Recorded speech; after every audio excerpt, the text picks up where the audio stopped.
mindless nonsense movies are great. जो ऐसी फिल्में होती हैं that almost encourage you to leave your brain at home and just watch them, and that's fine. But unfortunately, we all have sentience, and that's why sometimes your brain does lock in this film. Whenever your brain locks in, you just get more confused than you were the last second that you were actually focusing on it. Hi, I'm Pratiksha Mishra, and you're listening to my review of Sikandar. Now, the makers' reliance, or should I say over-reliance, on Salman Khan's natural star power is very evident from the opening scene itself. But here's the thing about a star. When you put an actor on screen, no matter how much charisma, no matter how much screen presence they have, there are a lot of other elements that need to go with it, including sound, the background score. It has to elevate every scene. The cinematography has to work, the directing has to work, and most importantly, there has to be a screenplay, a story that keeps the audience hooked. But here, it seems like all of these aspects have just essentially given up. उन्होंने अपने हाथ take लिए कि अब देखते हैं सलमान खान का star power काम कर जाएगा, so the movie might work out, but they themselves aren't actually doing anything. And without a strong story, there is barely a character, forget a character arc. Salman Khan's character Sanjay Rajkot, aka Sikandar, aka Raja Sahab, is essentially the quintessential Bollywood king with a golden heart. उनके पास जो ज़मीन थी उन्होंने अपने लोगों को दे दी है. All of the people of Rajkot are essentially his subjects because of how nice he is. And since this is Salman Khan, he also beats up every goon that comes his way with mostly a straight and sometimes tired face and sometimes blazing eyes. But अगर devotion की बात की जाए, the people of Rajkot are not the only people who are so devoted to this character. That's also his much younger wife Sai Shri, played by Rashmika Mandanna. Here's the thing about their marriage. The feeling that I had from their marriage runs very parallel to the feeling that I had about the film and the audience, in the sense that Sanjay is not a great husband. He neglects his wife. He essentially doesn't remember much, is always focused on work. Yet sometimes there are these big flashy displays of affection and love, if you can call it that. There's a drone show, there's a song and dance sequence, and the entire time his wife is like, you know what, never mind, he might be neglecting me, but did you see the fancy date he took me to? And that's what the film is trying to do. These flashy displays of affection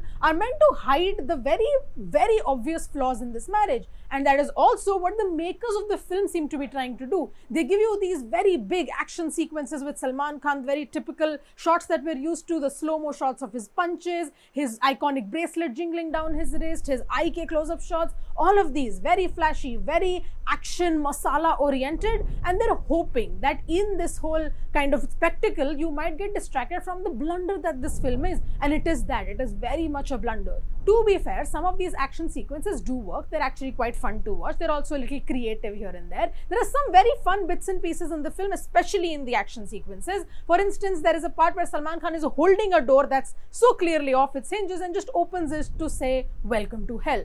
Tacky? Sure. Fun? Yes.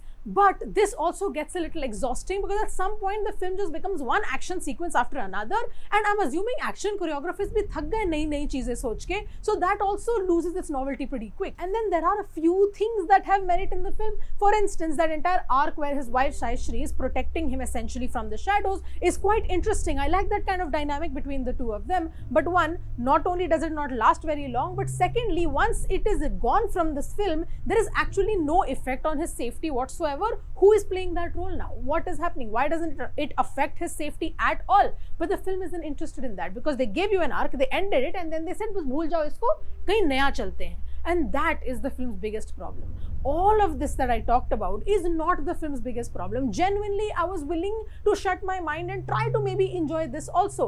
The big issue here is that film अपने ही arcs conveniently भूल जाता है या फिर रख देता है pause पे for when one scene is over, they just introduce this arc again. Villains की अगर बात करें, so the main one essentially is introduced right at the start. There is a politician's son who gets into a massive argument with Salman Khan, a very hammy Pratik Babbar for some reason, but they get into an argument, and his father, a very underutilized Satyaraj, gets very upset naturally, as they do in these films, and he decides to have a very disproportionate reaction and say ki, okay, now we need to make sure that this man is gone, and for that he hires a corrupt cop, Kishore.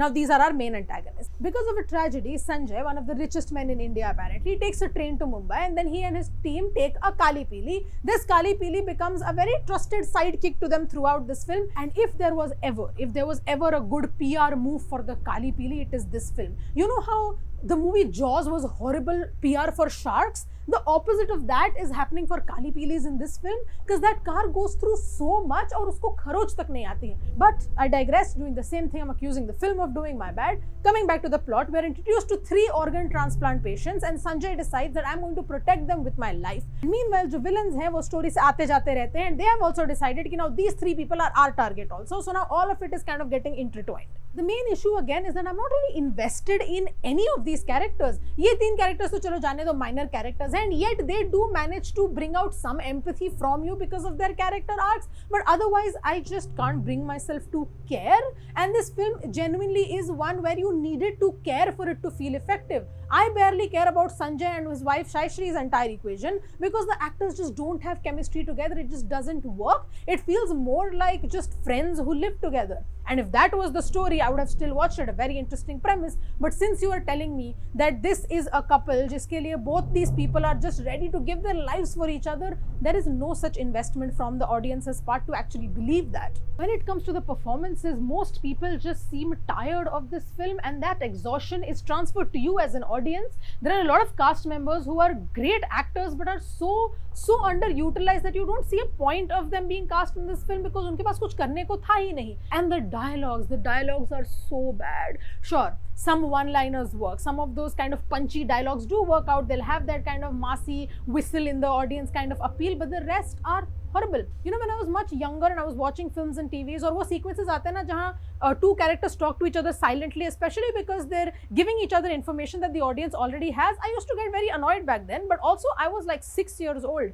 Now that I'm not 6, I get the point of these shots. Use them. In this film, multiple characters will tell you the same thing again and again, as if you are going to forget in the little 20 minutes that have passed since the last character told you this information. Some of the action set pieces are working, some of the songs are fine. I think Zohra Jabi is the only one that I remember properly. The other songs feel misfits.